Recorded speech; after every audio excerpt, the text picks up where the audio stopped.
Angelo's just got a lot of confidence right now. He's in his prime, and he's cooking. A lot of confidence. So What did Angelo say about the sparrings, boss?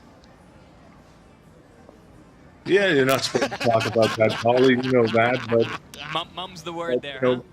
know, between us here on how many people are watching at this time of night, it went very well, and it's part of the reason why he was happy to take the fight and happy to take the opportunity. There's no shortage of confidence over here. This excitement level in terms of becoming big in Japan, winning over the fans, not just his opponent. Do you think that's on Angelo's mind? Have you talked about that at all? Yeah, I mean, look, he feels like this is the mecca of the smaller weight classes, right? The most dominant fighters that are in the smaller weight classes are here. They're certainly paying the kind of money that represents that. So Angelo wanted to come and do it where it's most significant, and he's excited to be here, and he's doing it. He's doing what he said he was going to do, and he's doing it with a smile on his face. Gary, Jimmy had mentioned that he's calm, but he's also on edge. I take that like he's coiled like a viper, ready to strike. You see the confidence in him, but you see also he's dialed in. Do you get that sense being right next to him? I get it over the television screen. Do you get it there being in the room? Yeah, he's got a little bit of like ice water in his veins. He doesn't seem to be flustered by anything. He's just calm. He's going through his motions. As far as I can see, he's doing everything he does here. He looks like he's at home. He looks like he's in Albuquerque. So I don't see any difference. Just doing what he does. Well, Gary, I know you have a lot to get to. You have a champion right there getting ready to go. Thank you so much for giving us your time. Obviously, best of luck to you in this main event, man. Thank you, guys, and I'll be watching, and everybody in Albuquerque who's going to be staying up and watching Angelo, make sure you download the app. It will not be on YouTube, so you guys got to switch over. It's there's some technical reasons for that out of Japan, but this thing will be worldwide, everywhere but Japan, and all the Albuquerque folks. Let's get ready.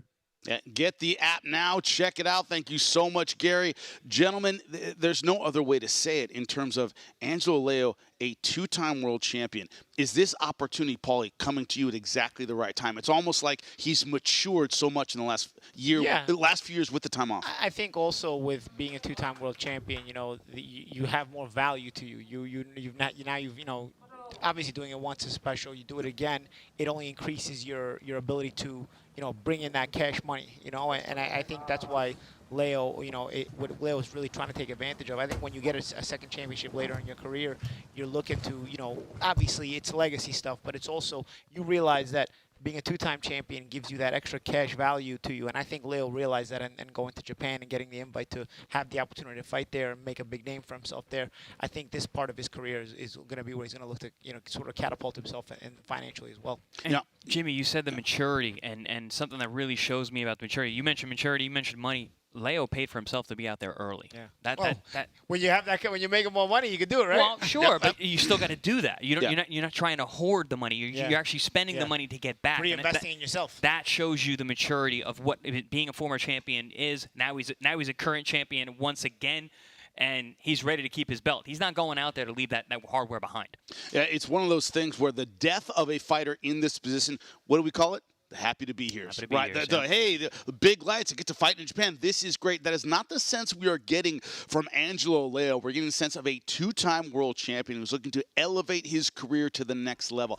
Could that mean the Monster Inoue? Could that mean other big fights in Japan? That is up to Angelo Leo. Every time we have spoken to him, he has talked about his future and his goals. Well, enough about us. Let the man himself, Angelo Leo, tell you all about it. It's been great, just taking it all in and taking the championship status. It's been a dream come true, to be honest. Tomoki Kameda, your opponent in this fight, very, very experienced, man, but exciting. Has a style that's very entertaining for the fans. What's your thought about him as an opponent, man? Yeah, I can't take nothing away from him. He's an ex-world champion. We have some history in the past, sparring him at Mayweather Boxing Club.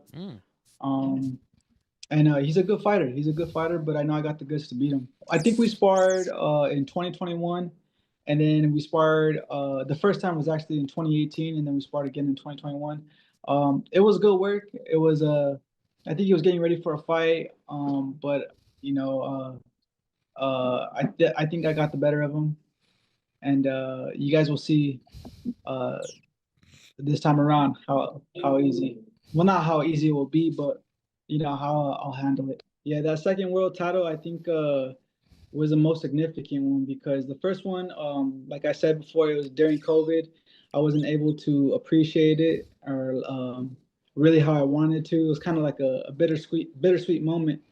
But this time around, you know, it was everything that I ever wanted. You know, a world title fight in my hometown and knockout of the year.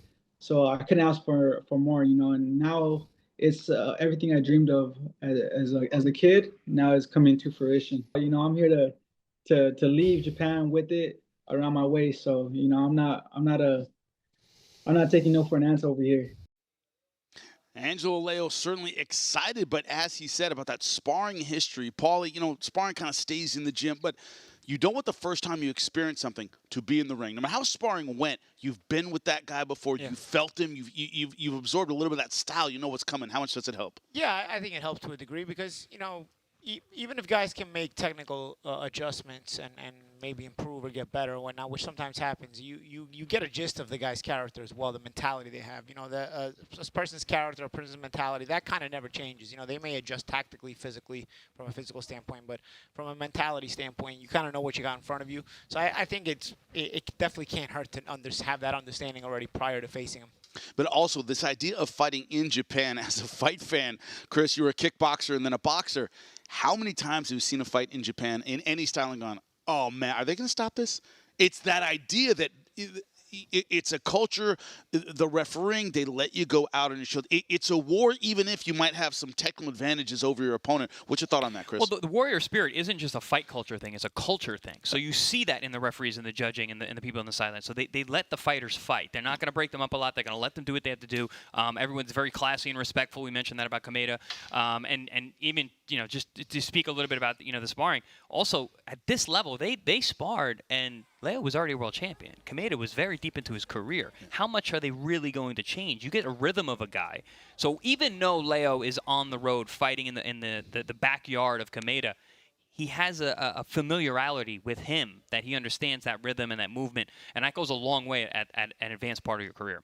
And this idea, Paul, you talked about it, the idea that he brought his whole camp over. He had sparring partners that he was bringing over to Japan. It wasn't getting him in Japan. He was getting work in Japan, but he brought over his sparring partners. One of the things you look for in a fight like this is, when did they get over here? Have they adjusted to the food, to the time, to everything like that? How much of an advantage is it for Leo to have this couple weeks? I think it's important because, you know, you're fighting in a very different time zone. It's you know, I mean, he's from Albuquerque, New Mexico. This is almost a full day difference. Right. You know, so I think it's very important that he got out there. I think it's smart to bring your sparring partners because I think I personally would be thinking, you know, I'm in the other guy's home country. You don't know who's talking, who's going back and notifying. Could be a mole. The hometown fighter and whatnot. So I think bringing your own sparring partners from where you came from also is important, especially if they're quality. And of course, they get there early as well, so that they can give you the best possible work for the weeks ahead. I think the way it was handled intelligently. It was something that I used to try to do as well when I would fight overseas. And I think that's the best way to do it.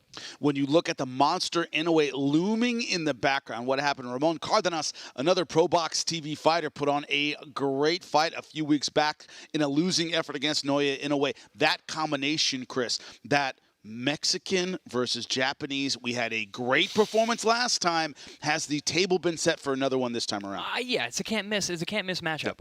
When you have the Japanese warrior spirit with the blood and guts boxing Mexican culture, I mean, you can't miss. It's two trains on the same track ready to collide. And they're actually very similar, even though they're on opposite sides of the world. In terms of what they bring culturally to the fight, in terms of how they go out on their shields and how they fight through the blood and the guts, they're actually very, very similar. And honestly, the fans are some of the best in the world for both countries. So it makes for an explosive night.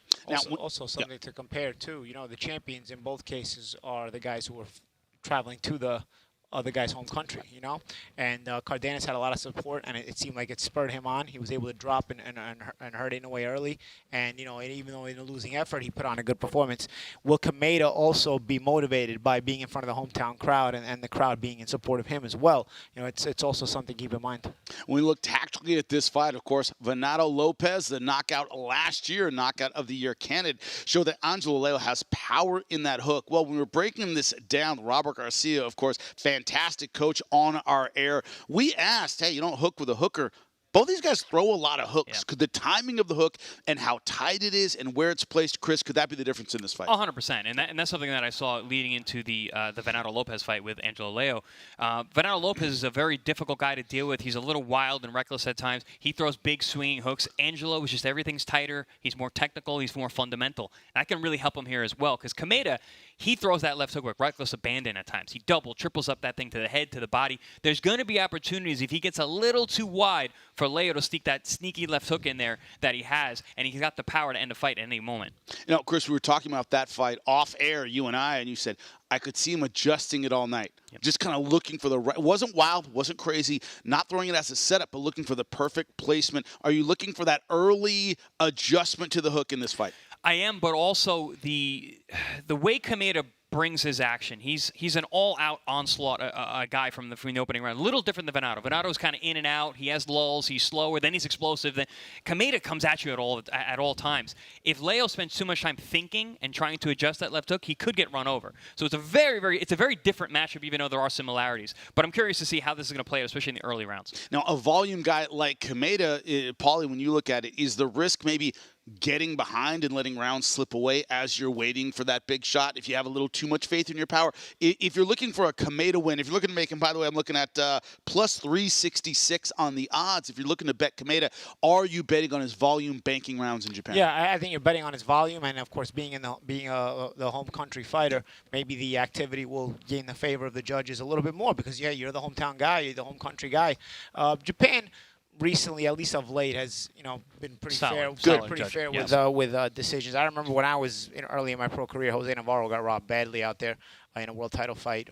This was like 2003 New Year's Eve or something like that. But otherwise, I mean, that's been a long time ago, and I think Joshua Franco had trouble out there too, though. Yeah, with his, with the decision a couple years back. back. I mean, you always got to keep that in mind, and especially with a busy fighter like KAMEDA. But I think also Leo is the kind of guy who is a veteran enough to understand these kind of things. Like what we're talking about, these are also things that I'm sure Leo and his team will also have talked about going into this fight as well. You can't let him get too comfortable being busy. You got to make him pay. I know. How do you shut down a guy who likes to be busy? Well, make him pay, counter him. Lead, of course, but also make him pay when he gets a little too busy, when he comes outside of his pocket a little bit too much, Make him pay for those things. And all of a sudden, now he's going to start thinking a little bit more about how busy he wants to be because he doesn't want to pay so much. You got to disrespect him a little bit. But also, Leo, when he fought Venado, he was the B-side. He was the coming in to fight the champion. He was on a top-ranked card. He was on. It was technically foreign soil in that way too. If you look at it hostile in terms territory, of hostile territory, is a great way to put it.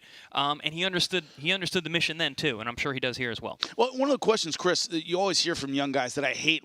We've all coached, we've all worked with younger fighters. One of the things I hate hearing from a younger fighter, oh man, he's not hurting me. He doesn't need to hurt you to win. He doesn't need to hurt you to bank rounds, right? Yeah. We have fighters on our air sometimes.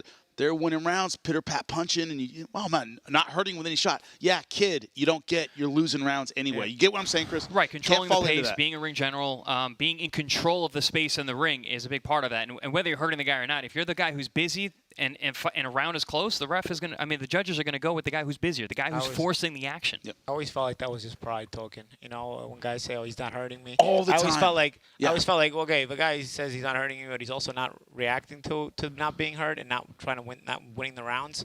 I feel like I always felt like that was just like a cover-up, a prideful cover-up for I'm not good enough to get to him, so I'll just say he's not hurting me and, keep trying to do it. But you got to light a fire under guys like that. You got to get them to move their hands and whatnot, Paulie. You never knock me down, Ray. Yeah. You never knock. It's like, okay, great. You're bleeding from 50 different cuts. I still stopped you, bud. Yeah. You get what I'm saying? For people who don't remember Raging Bull, you never knocked me out. Well, I still beat you. Doesn't matter if I ever knock you down, right? So this idea that KAMEDA, in order to win, kind of has to have the mentality of like, if I can volume this guy and win rounds, maybe I can win the fight. But does KAMEDA have enough power to equalize at certain times to you, Paulie? Because it looks like the power differential, certainly on Leo's side. I think KAMEDA's got decent power. I also think we're overestimating Leo's power a little bit, guys. I mean, Leo is a solid veteran fighter, and the knockout of Venano, I think, is making us talk a lot more about his power than might actually be there. I don't know that Leo is this huge puncher. He's a solid puncher, and obviously he's got a very good left hook.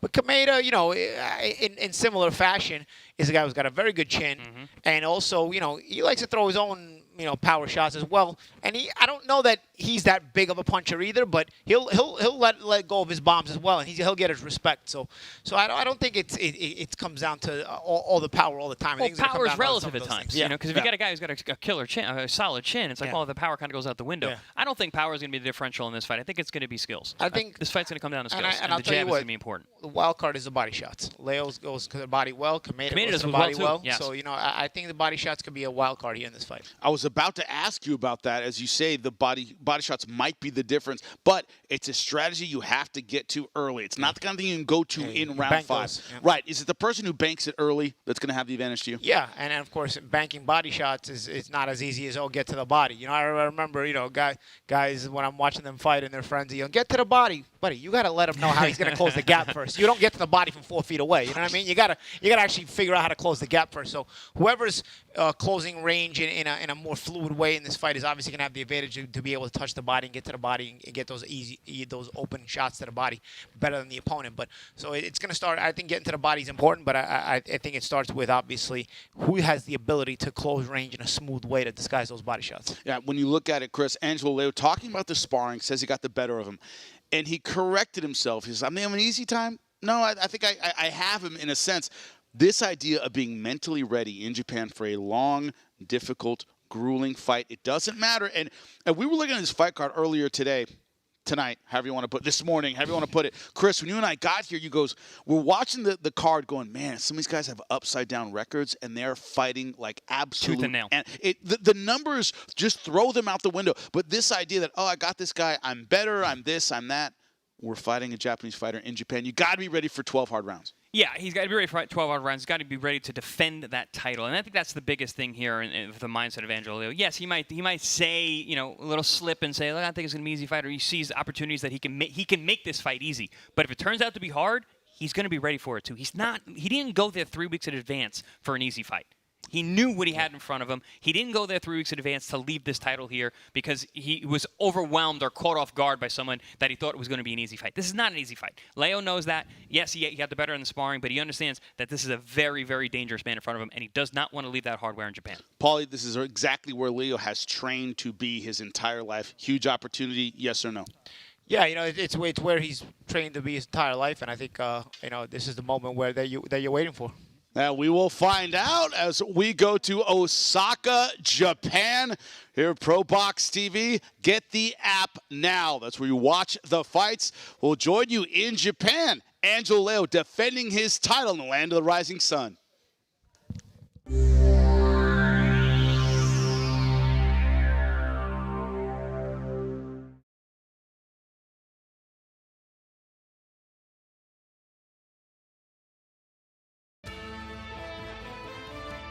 As the sun sets in the east, the sun rises in the west. But it doesn't matter what time of day it is, where you are, it's time for ProBox TV's The Contender Series.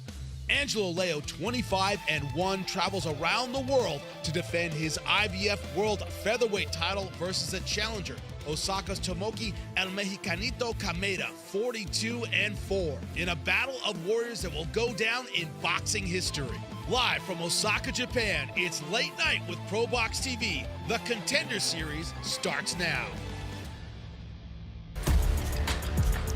You are seeing the skyline of Osaka, Japan, getting ready for a world title fight. Angelo Leo, as we said, going all around the world to defend his second world title. Jimmy Smith in studio alongside the champs, Chris Algieri, Paulie Malignaggi, and we are getting ready to call a fighter who cut his teeth right here on ProBox TV. Get the app now or go to my.proboxtv.com to check out the fight.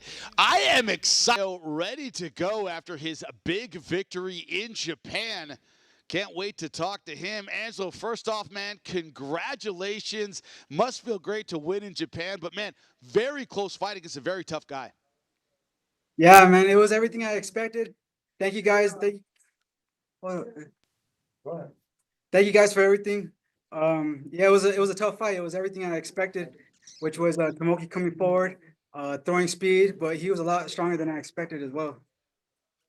Yeah, what was it about his power that threw you off, Angel? Did he ever hurt you or get your attention more than you expected? No, he never hurt me, but he did get my attention a few times. His power was a little bit more than I expected, but he was quick on the trigger. I think that's what it was. Those 8-ounce gloves, man, they small, so you could throw punches faster and harder, you know? Exactly, yeah, it ain't sparring, and I'm sure he felt my power as well because I busted him up and I busted up his nose. Yeah, Champ. We were talking during the telecast, and that the only consistent weapon that either of you guys were able to utilize on each other was your jab. Your jab was consistent from round 1 until round 12. And whenever I said it on air, I was like, whenever you're jabbing, you guys were separated in terms of who was actually winning the round. You could easily tell. Otherwise, it was very nip-tuck. He was very good at using veteran tactics to try and steal moments of the round. On the whole, the jab was able to separate, so you could see, it's like, all right, this guy's in control right now. But there were times where you got away from that. Was that something that was going on? You guys talking about that in the corner? Yeah, that was the jab was the key. Yeah. We discussed that before the fight. That was the plan, was to utilize that jab throughout the fight, and it was a key factor in winning this fight. Other than that, I made the necessary adjustments. A part of me wanted to go in there and bang and sit toe to toe with them, but my dad stressed that I stick to the game plan and use that jab and box him. Yeah, what was going through in the corner? What was happening before round 11? Because 11 and 12, that's what sealed it on our scorecards. You came out, you made an adjustment there, and I thought you ran away with those 2 rounds. Yeah, I knew in the later rounds he was having trouble getting away from the jab. Every time I threw it out there, I was popping him. So I just kept continuing to throw that jab, and once I started hitting him a few times, I got into a groove, and I started letting my combinations go a little bit, and everything landed really well after the jab. How much were the headbutts on your mind? He was leading a lot with the head. He got warned a couple times for it, but as Paulie and Chris kept pointing out during the broadcast, like, it seemed like it was a constant distraction. You were worried about that head coming in and hitting you. Was it on your mind during the fight? Oh, for sure, it was on my mind. That and before the fight, because we knew that we seen tape of him in previous fights, and he liked to come in with his head, and that was something that we even warned the ref about too. But one of the times I ducked in, and he ducked in, and we clashed. Like I think it was in the 2nd or 3rd round, and that's what left me this bump right here. Angelo, what looking at the landscape of the featherweight division, obviously we got to ask the question. Inoue, you're in Japan. Obviously, Inoue is not in the featherweight division right now. What is next? I'm not sure Inoue's jumping to featherweight at this moment. What are you looking to do next? I know you said you're going back to Japan in the summer. Is that a vacation, or are you looking to create a fight hype out there? What's happening? Yeah, fight with Inoue is definitely looming in the distance. But right now, I think I'm gonna go for vacation here in June or in the summer. But yeah, the Japanese fans, they really like what I do, and I wouldn't mind coming out here again and fighting out here. But if the fight with Inoue happens, then we could talk. When you look at it, did you accomplish everything you wanted? Last question I have for you. Went to Japan, fought a veteran guy. You had sparred him before, but as you said, big, physical, tough. The Japanese fans got to know you in an extremely entertaining fight. Did you check everything off your list, man? Yeah, I think I'm on my way. This is a good accolade to add to my resume, which is beating a former world champion in his hometown. I had the opposite opportunity. My last fight, which was a champion coming to my hometown, and I beat him. So it just adds a little more wrinkle to my resume, which adds to the legacy. Well, your legacy is growing. It continues. Congratulations, champ. Enjoy Japan. Can't wait for your next fight, man. Thank you guys. Appreciate you guys. I want to give a big shout out to all my fans out there in Albuquerque, Vegas, California, all around the world. I appreciate you guys. Thank you for all the people that came out here. Angelo Leo looking absolutely fantastic, flexing just like I would be in his situation. Gentlemen, all you can say as we wrap this up, sky's the limit right now for Angelo Leo. Sky's the limit, and you know what? It's going to be a nice flight home. Now, you said it, right? Flight home is beautiful when you win and defend the title. Also, coming back, doing a little vacation, doing a little tour, maybe carrying your belt around. Everything is beautiful. Everything is beautiful. There's no problem, right, Chris? It changes everything. Talk about a crossroads fight. He took the right road. Oh yeah, absolutely. I mean, this is a calculated risk, and it worked out, you know, in his favor. But going back to Japan, having some fun, he deserves it. He's had a good, tough 2 fights back to back. Get a little bit of rest, but then get right back to work, champ. We got to defend that title in the fall. Now, what you got to do when you're on the road, by the way, and June 7th, we are on the road, San Antonio, Texas. You got to live like you're Chris Algier. You're on vacation running, right, Paulie? We see him running around the hotel, both belts on, backwards, checking out his heart rate. Same thing Angelo Leo is going to do in Japan. Justin Paldo versus Juan Carlos Burgos. That is Saturday, June 7th. That's right, San Antonio, Texas. Last time out, Justin Paldo looking absolutely fantastic, but it was a fantastic night in Japan. You're looking at the co-main event. It was Pedro Tadurak versus Jinjiro Shinjioka in an incredible battle at 105 pounds. It was a rematch. Tadurian looking fantastic again, aggressive, using straight punches. The boxing of Shigioka not quite enough. He loses again this time by split decision. And in our main event, Angelo Leo going overseas to take on Tomoki Kameda. Kameda 42-4 going in. Angelo Leo 25-1. Could he look as impressive as he did last time out? Knockout was not there, but the jab was there. The body shots, the combinations, outstanding footwork to counter a Japanese fighter in Kameda who came to fight. The one thing we wondered, at 33 years old, did Kameda have enough? He had a lot, but not enough to beat Angelo Leo tonight. For everyone behind the scenes, have a great night. We'll see you next time. ProBox TV.